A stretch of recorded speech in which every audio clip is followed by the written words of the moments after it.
pertanyaan dari Facebook. Nah ini ya, dari Pak Jojo. Oke, pertanyaan adalah THR bagi tenaga kerja outsourcing BUMN. Perusahaan vendor mengacu kepada Perdir 2019 PLN untuk pemberian THR kepada tenaga kerja. Oke, ini maksudnya apa nih pertanyaan? Salam dari Lombok, NTB. Wah, Oke, hidup Lombok. Baik. Berarti ini ya terkait sama THR, pemberian THR. Iya, ini karena memang perusahaan vendornya sih ini. PLN ya. Ada yang kurang jelas dari cerita ini yang dimunculkan. Ini pertanyaannya di mana? Sebenarnya saya agak bingung, ya kan? Pertanyaannya di mana ini? Tapi mungkin ini maksudnya dia minta pendapat. Minta pendapat. Mungkin kalau saya lihat sih di sini, kalau ini kan baca statement sebenarnya ya, pernyataan ya, bukan pertanyaan.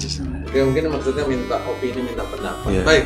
Jadi di perusahaan vendor itu mengacu pada Perdir 2019 di BUMN. Ini tadi sudah disebutkan langsung sebagai PLN mengenai pemberian THR. Baik.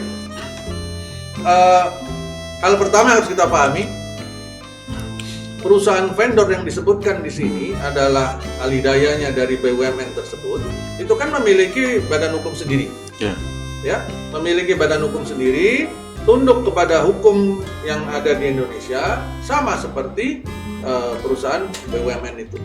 Ya, maka seharusnya si perusahaan vendor tadi kalau mengacunya kepada peraturan perundangan, bukan kepada peraturan di perusahaan lain. Kan badan hukumnya beda nih. Yeah. Ya, ambil contoh aja ilustrasinya. Lupakanlah nama BUMN atau nama institusi negara yang ada di dalam pertanyaan itu. Kita sebut aja perusahaan PT Deni sama PT Yunus. Yeah. Ya kan? PT Yunus adalah pemberi kerjanya. PT Deni adalah alidayanya. Jadi sebagian perusahaan Pak Yunus adalah karyawan saya. Saya kirim alidaya kan. Ada HR manager juga Pak dari saya Pak, saya kasih. Ya kan? Nah, macam-macam tuh. Kemudian Bapak di perusahaan Pak Yunus itu punya peraturan perusahaan. Terus saya punya peraturan perusahaan. Menariknya, dalam peraturan perusahaan saya disebutkan peraturan perusahaan ini akan mengacu kepada peraturan perusahaan PT Yunus. Kira-kira benar apa enggak itu? Menurut saya itu tidak pada tempatnya. Kenapa? Karena PT Deni meskipun menjadi vendor atau perusahaan alidaya mensuplai tenaga kerja kepada PT Yunus, bukan berarti PT Deni adalah anak perusahaan PT Yunus.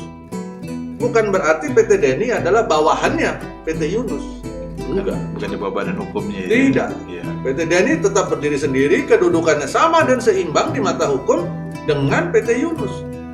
Perjanjian komersil yang dimiliki antara PT Deni dan PT Yunus adalah perjanjian alidaya. Ini murni perjanjian komersil, ya kan? Dalam hukum perdata, para pihak kedudukannya sama, setara di mata hukum. Ya, beda kalau misalkan saya adalah karyawan Bapak, itu agak berbeda. Tetapi kedua PT ini, apalagi ini PT-nya bukan anak perusahaannya PT Yunus, PT-nya sendiri. Saya di Jakarta, PT Yunus ada di Lombok di NTB, kan gitu. Nggak ada hubungan apa-apa. Saya murni ikut tender, terus saya menang. Sebagai mitra aja ya. Nah, sebagai mitra, maka tidak pada tempatnya apabila saya menggantungkan atau mengacu kepada peraturan perusahaan, apalagi dicantumkan secara resmi dalam peraturan saya.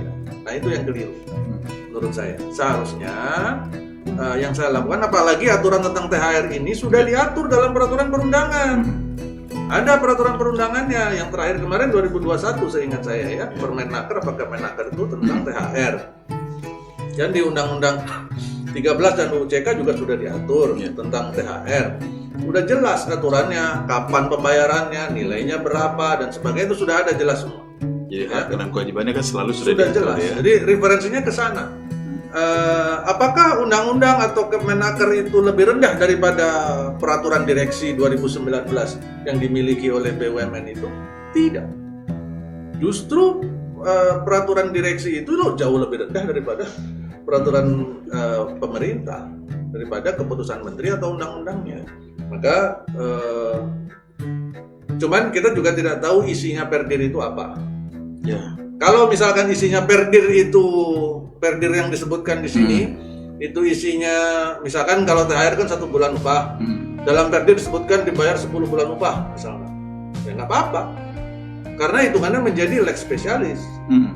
Ketentuan yang khusus mengalahkan yang umum. Ya kan? Menjadi lebih bagus. Dalam Undang-Undang 13 pun diakomodir kebutuhan untuk mengakui yang lebih bagus ini dengan statement apabila kuantitas dan kualitas yang lebih bagus maka boleh. Nah kalau nilainya sama ya nggak ada gunanya. Ngapain mesti pakai yang perdir kalau nilainya sama? Apalagi nilainya lebih rendah kan begitu. Kalau sama ya mending ikut yang undang-undangnya kan apalagi lebih rendah. Normatif ya. Kalau lebih tinggi silakan, tetapi tidak perlu harus mencantumkan pernyataan resmi di dalam dokumen perusahaan kita menyatakan akan mengikuti atau tunduk pada peraturan perusahaan Pak Yunus misalnya. Nggak perlu, ambil aja isinya, masukkan. Atau kalau nggak mau terikat, misalkan kan saya jadi vendornya Pak Yunus cuma 2 tahun. Yeah. Kalau aku masukin dalam PKB atau peraturan perusahaan saya masuk secara resmi, berarti kan kalau saya nanti 2 tahun nggak diperpanjang pekerjaan alidayanya, saya terikat bayar kan gitu kan, sama karyawan saya harus misalkan 10 bulan upah tadi. Maka masa kontrak juga. Maka yang saya lakukan seharusnya kita harus lebih cerdas. Kalau kita pengen tetap jalankan karena memang masih jadi vendornya Pak Yunus bilang tenang Den, saya akan bayar itu 10 bulan upah gitu. Maka yang saya lakukan adalah tetap dalam peraturan perusahaan saya buat 1 bulan upah, yang 9 bulan upahnya jadikan tambahan bonus. Bonus artinya bonus THR-nya. Ini loh THR-nya dapat tambahan lagi karena mengikuti klien kita. Perusahaan Pak Yunus bayarnya 10 bulan upah. Jadi secara normatif sudah dipenuhi ya? Secara normatif dipenuhi. Jadi sehingga pada saat kontraknya berakhir antara perusahaan saya dengan perusahaan Pak Yunus 2 tahun lagi, kemudian tidak diperpanjang, saya tidak terikat pada ketentuan 10 bulan upah.